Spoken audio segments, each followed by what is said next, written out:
Good evening mga ka-sniper, magandang gabi po sa inyong lahat. So ayan, sa mapagpalang magandang gabi po sa ating lahat ng mga ka-sniper. So nandito po tayo today para gumawa ng isang short vlog para sa ating napakagandang air rifle pistol, no?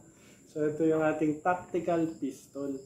So kung makikita nyo, ayan, ginawa na natin to ng honest review sa long range shooting na 25 meters using yung red dot, yung kulay red na maliit. So ngayon naman, kinabitan natin siya ng Bushnell na red dot. Ayan, kung makikita nyo mga ka-sniper, napakaganda. So ito pong unit na ito ay gagawan din natin ng video if ever na free o may time pa yung nakapag-avail sa kanya. Yung aking kumpare, shoutout sa iyo, parang Kent. So ito na yung unit mo. Kung makikita mo, ayan, ilagyan ko na ng katulad ng sa personal unit ko na carbon fiber. Ayan, so request niya. Dahil kung parang buo ko yan, si parang Kent, ganyan kakalakas parin, nilagyan ko na ng carbon fiber. So anyway, ka-sniper, eto. Nakita nyo naman kung gaano kaganda siguro ang performance nito. O napanood nyo na ba? O kung hindi pa, panoorin nyo na. Dun sa ating mga videos, click nyo lang yung ating YouTube channel, Cavite Air Rifle Sniper. Then pagka-click, may lalabas doon. Select nyo lang yung video. Then pag na-select nyo na yung video, makikita nyo po doon yung ating mga videos na honest review na in-upload. So makikita nyo po doon, isa doon yung ating tactical pistol. Tinesting natin sa 25 meters na tinira natin yung balloon target, no? So anyway, ito.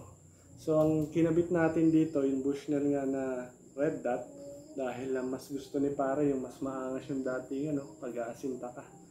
So ayan. Gusto niyo yung mga ganito raw yung itsura, no? Para terno pati, black, black, black. Then magmamatch siya dun sa combination, color combination. Anyway, eto, meron din siya dito na kasamang suppressor o silencer para sa kanyang unit. Nitong tactical pistol na napakaangas at napakalakas at napakaganda. Naka-fine tune po ito mga ka-sniper. Ayan. So ayan po. Kabit po natin, kung makikita nyo. Nakakabit natin, very smooth lang and fit talaga sa kanya dahil ang paggawa po ng mga suppressor natin o ng mga silencer natin ay nakabatay din doon sa unit.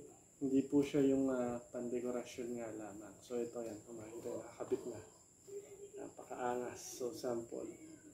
Ayan o. Ayan. So napakatahimik po niya kung napanood nyo rin doon sa ating honest review. Kaya nasabi ko, visit nyo po yung channel natin para sa hindi pa mga nakakapag-subscribe. Subscribe na po kayo mga ka-sniper. So parang Kent, ito na yung request mo. Ginawa ko na ng short video. Then if ever na may time ka, gagawa natin ito ng honest review. Ikaw mismo ang patitirahin ko dun sa firing range natin, no? So ayan na po.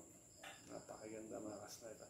At para sa mga nagnanais natin mga ka-sniper dyan, anytime po, mag-send lang po kayo ng message dun sa ating comment or basahin nyo lang po yung ating comment, nakapin po yun sa taas kung paano makapag-avail ng ating mga good quality air rifle, no? So ayan. Ayan po. Yung po ang kagandahan sa hammer, pagka i-uncut nyo, kalabitin nyo, lalayan nyo lang. Yung sa bolt naman natin, may mga safety. So pagka hammer, talagang mas nadali siyang gamitin kapag ka-competition o lalo na kung nasa table kayo, bench press competition. So ayan, maraming salamat mga ka-sniper. Shoutout na po muna sa inyong lahat. Wala pa po tayo listahan ng mga shoutouts natin. At sa mga gusto magpa-shoutouts, comment lang po kayo down below dyan sa ating video.